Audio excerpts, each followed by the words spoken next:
maybe even going to a restaurant and having a nice meal. I went to a fantastic restaurant opening about a week and a half ago or so. Or was it earlier this? Yeah, it was earlier this week. A brand new restaurant at Monte Casino, and had some great Indian food. And I think that was fantastic, a great experience to me. But Chris Chamberlain is in studio with us right now from JoziStyle. And Chris is going to speak to us about some great restauranteering, a restaurant that celebrated a year old today. One of my favorite cafes, so to speak, has a new menu. And he's going to speak to us about some Durban-style curry. Chris, good morning and welcome to Late Night Talk. Good morning, Oliver. And it's Edward. Edward, sorry. Sorry, I'm so sorry. There's a name on my screen here in front of me, and it's Chris, and that's... Is that Mansane? No, it's someone else. It's a different name altogether. I've been called a lot worse than Chris, so... Chris is a fantastic name. It's as great as Edward. Not as great as Edward, but it's a good name. It's a solid name. Chris is closer to Christ. Edward is closer to King Edward. This is true. So a lot of people would say that Chris is... Well, considering what your previous listeners were saying about politics and religion, I'm not going to say anything. I'm going to stick to what I know best, and that's food. Yeah. Let's start with the Van der Linde restaurant. Tell us about them. Okay, the Van der Linde restaurant, they deserve a shout out. They've just celebrated their first birthday. They've got a new menu that is coming out as well. And what I love about Van der Linde restaurant is the fact that they've gone the distance, especially in this economy where you see so many businesses and especially restaurants opening and closing and shutting down. My heart actually breaks when I see people opening new restaurants, because Johannesburg is actually spoiled for choice in terms of where we can actually go. So I think a restaurant that can celebrate their first birthday and are still going strong definitely deserve a round of applause, and they definitely deserve our listeners' support. Yeah. So what is their what was their 1 year menu in the previous year? What did they focus on? What's the strengths of the menu, and what are they focusing on the new menu? Well, they've been very consistent. This is what I found they've always done, is they focus a lot on local and traditional foods, but they've also follow international culinary trends. One of the items that they had on their menu was a salmon pasta, which was served with deep fried seaweed. So it's quite a nice element to have the seafood and the seaweed merged together, which is quite eclectic. And that was served with the most divine, I promise you, the most divine lemon butter sauce. It was like quite creamy. It just pulled the richness of the salmon together. Sorry, I'm mistaken. It wasn't deep fried seaweed, it was deep fried capers. So you get this crispy, salty element that sort of resonates with the seafood of the, the pasta. Yeah. So that's actually quite cool. And then also what I really enjoyed were the desserts, pulling in a panna cotta with a cinnamon flavor to it. And it had different elements and textures in terms of having crushed shortbread over it, and very prettily decorated with edible flowers. It literally is a taste of South Africa on a plate. I just wanna jump in there quickly. You know, a lot of chefs they say you eat with your eyes before you eat with your mouth. What's the thing with edible flowers? It really is a thing. I went to a menu tasting not so long ago, and I'll name the restaurant because I had a good time. There was one particular meal I just didn't enjoy because of some of the decorative things they did, which is edible flowers. And so it was at 54 in Bath out in Rosebank. And they had a new menu launched, was it last week or the week before that? I think it was 2 weeks ago. Two weeks ago, yeah. I was not invited to that launch. You weren't invited. Oh man, we should get you on that invitation. Yeah, let's not go there. Let's not go there. Tell us some people, please invite. No, please don't. Please don't. Please don't. But what's the thing there? I think the big thing with edible flowers is purely because it looks pretty. It adds a splash of color, especially if your dishes are, I'm trying to think, like for example, meat and mushroom vegetables go towards the beige side. So edible flowers just adds a visual contrast. Certain flowers have got medicinal and nutritional benefits, which is quite cool. Trying to think of them, it's those orange flowers. But then also, it's nasturtiums. Those orange nasturtiums, not only do they add color, but the flavor of them is quite peppery. So you'll find a very clever chef. Yeah. Won't just use it for prettiness and for lazy garnishing, but also to add an element of flavor. And I'm thinking of another restaurant that garnished their plate with clover. And I thought, well, clover just looks like it is meant to be there for a reason, because it was quite a minimalistic restaurant. And I thought, but I mean, clover is quite random, it's quite arbitrary, as you can find. Van der Linde, who's the chef that redesigned the menu? Chef Amori. She used to be the host of that popular TV show That's Op die Spacekaart, where they pair, on Cake Net. On Cake Net. Yeah. They pair two chefs together and they've got to come up with some incredible menus. Yeah. Her big thing is very much supporting local, creating local dishes, and also making sure that everything she uses on her menu is sustainable. But what is really cool about Van der Linde is they've got so many different components to it. So if you want to pop in for breakfast or brunch, they've got a fabulous bakery in Delhi, and they bake everything on site.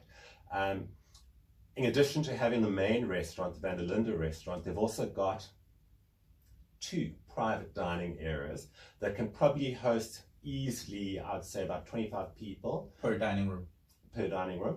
So if you want to have a private function, you can also retire upstairs. And then they've also got their fabulous gin and juice bar. So if you're looking for botanicals, and we'll be talking about botanicals anyway. That's where flowers belong, in gin and tonic. I think flowers belong everywhere. I'm not sure. I've got sinusitis, so I don't like flowers much. But where's Van der Linde? Van der Linde is in Linden. Literally in Linden. That's how it got its name. Yeah, it's for those who've been following the news today. Van der Linde is directly opposite Newsroom Africa, the brand new news channel that launched today. Directly opposite. I'm actually terrible with directions. I'm the worst person to ask for names, dates, and times. I forget everything. It's on 6th Avenue out in London. Mug and Bean has a new menu. Yes, they do, and what they're doing really well with their new menus, they are catering for vegans. We went to one of their launches earlier this week, and I must admit that what impressed me the most was how much emphasis they are placing on healthier ingredients, and also catering, not only, for example, they've got their matcha cake, which is a green tea, so it's packed with antioxidants, and it's also made with an avocado frosting, so you're getting all your healthy avocado fats in a cake. We did a poll on Twitter asking how many people, I find this interesting, it's going to be a long story. We asked people how many of them would actually like to try the matcha and avocado cake at Mug and Bean, and initially a lot of people said no, not interested. When Mug and Bean gave us 5 100 gift vouchers to give away, suddenly people's opinions changed. Yes, I mean, free food is fantastic. Free food is fabulous. Then suddenly everyone wanted to try this matcha and avocado cake. But what I love, and I generally never take doggy bags if I go to a media launch, but this cake was actually so good at the Mug and Bean. I asked if I could take a slice home with me, and I had it for breakfast the next day. And I just thought, normally I don't have breakfast, but this is healthy. It's got matcha, it's got avocados, it's got everything that you actually need. A couple of other things that they've got is they have got monster breakfasts. One of their breakfasts caters specifically for people who are banting. And then also looking at some of their drinks, they've got vegan beverages. So people who are looking for, I know lots of times you go and have a cappuccino, it's like dairy, but they're using soy milk in their bottomless vegan hot chocolate, and then also their vegan magacchinos. So lots, and I like to see a commercial. Let's face it, Mug and Bean is massive. So I have a few questions I have, and I don't mean to be critical of Mug and Bean. I have my best friend's mom is vegan. And she doesn't do a lot of dining because it's difficult as a vegan person in South Africa to do any decent dining. But she loves Mug and Bean in particular, not just now, because they're the menu that they launched 2 years ago, or early last year, excuse me, in 2018. I love Mug and Bean. I used to live at a mall. I used to live next to a mall that has a Mug and Bean. I spend a lot of time working there. Fantastic Wi-Fi, so why not? And very cheap bottomless coffee. So I'm quite familiar with their menu, and my best friend's mom spends a lot of time there because she loves the vegan offering that Mug and Bean had. But what she found quite off-putting was the consistency across the catalog of Mug and Bean. So you'd go to one Mug and Bean, find a good vegan meal over there, but the next you find that some of the vegan ingredients, such as some of the herbs there, don't have the same level of freshness or aren't prepared with the same diligence. And Mug and Bean obviously is a franchise restaurant. So what are they doing to improve the consistency across their catalog?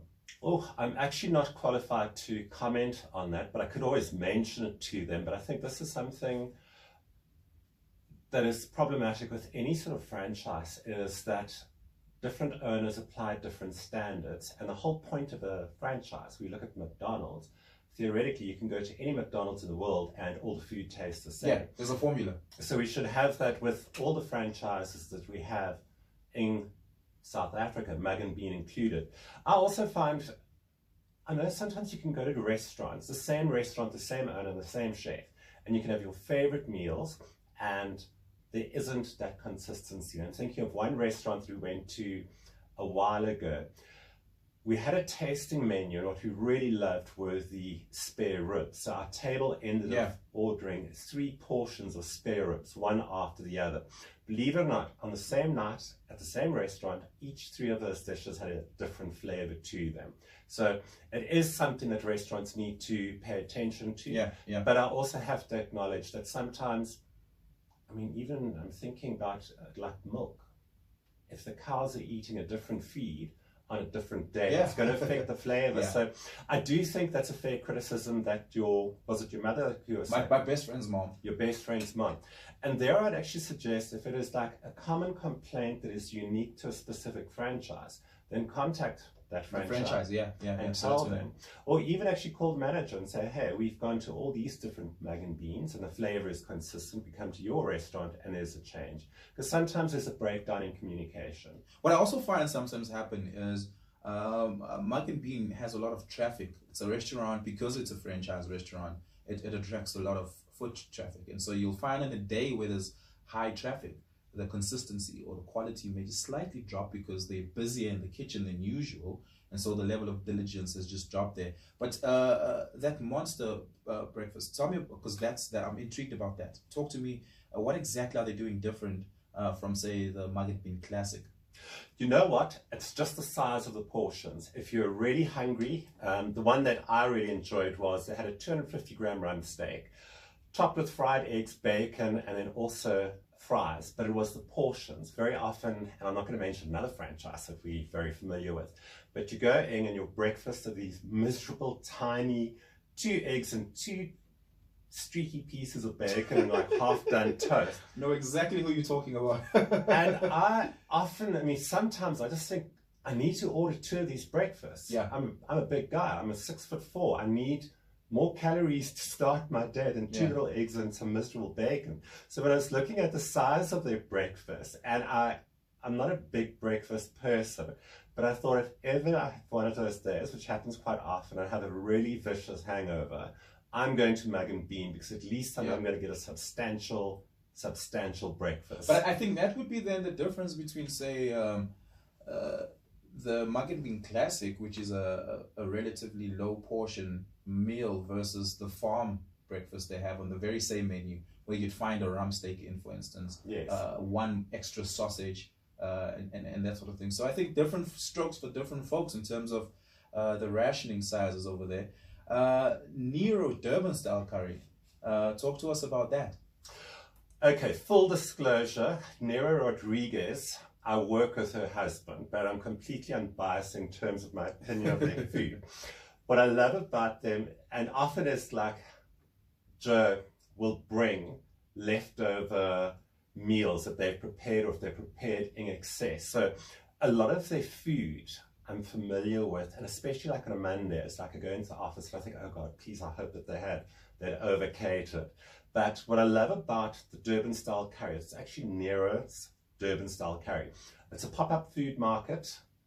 They go to various food markets. Okay. But what I found interesting, and I interviewed them to feature them on my blog, because, you know, a lot of people, there's so many food markets popping up all over the places. and these farmers markets. But to try and a lot of people think it's a quick buck.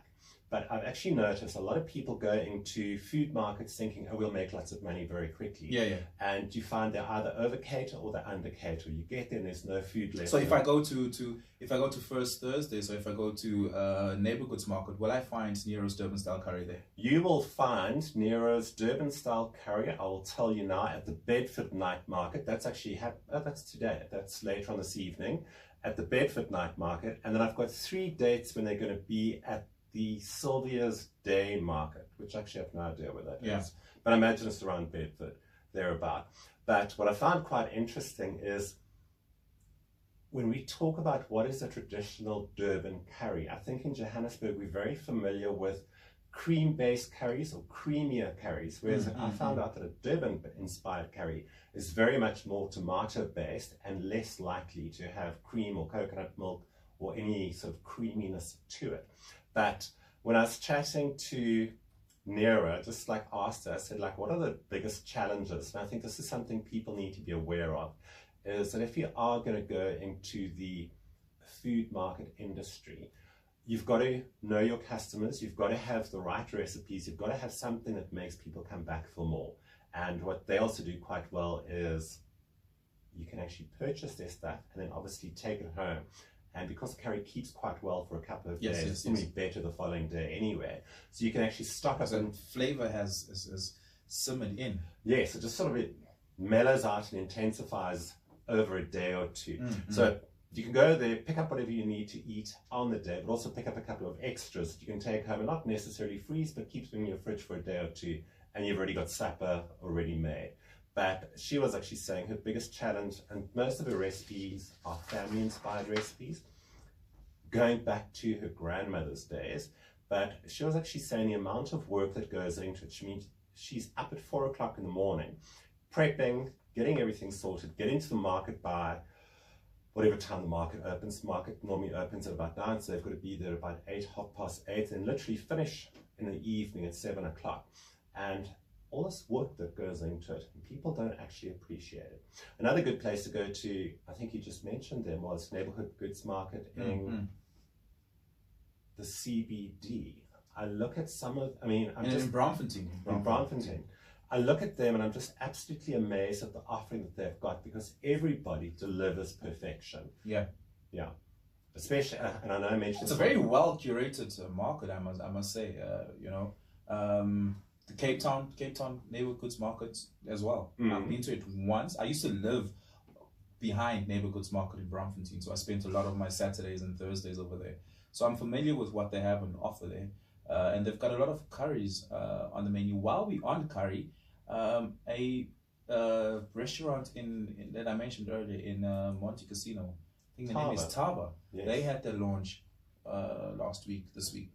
They've had a couple of launches over the last couple of weeks. I'm very good friends with Chef Leap, who he's not involved in the restaurant, he's in a managerial role. Yeah.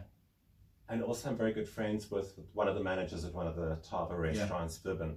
And they are one of my favorite Indian restaurants. Yeah, I had their butter naan and lamb stew. The best I've had. I can imagine. Best I've had. I love Indian food. My problem with going to Tava is actually not ordering too much. I want to taste this, I want to taste that, I want to taste this, I want to taste that. And their prices are very affordable. So you can actually afford to go there and splurge. But, and I must admit, although I'm saying my biggest problem is that I over-order.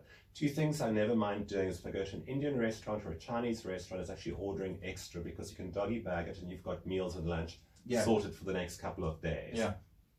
That's it, what we have on the Lifestyle Corner tonight on Late Night Talk. ChamberlainBell.com is the website you can go to for any more information on this website, or simply head over to Twitter. It's at JoziStyle. That's your Twitter handle, correct? Yes. Or do you have a personal handle aside from that? I am my personal handle. So everything on Facebook, Twitter, Instagram is JoziStyle, one word, or go to my blog, jozistyle.joburg. But if you go to ChamberlainBell.com, it'll automatically redirect you to JoziStyle. Edward Chamberlain, thank you so much for coming through and having this chat with us. I'm already hungry just from the conversations we had. Good. And I've done my job. Yeah, hopefully you at home have been salivating over some of those meals over there, and will pay a visit to some of these restaurants. This is Eyewitness News. Thank you so much, man. Right down. Thank you.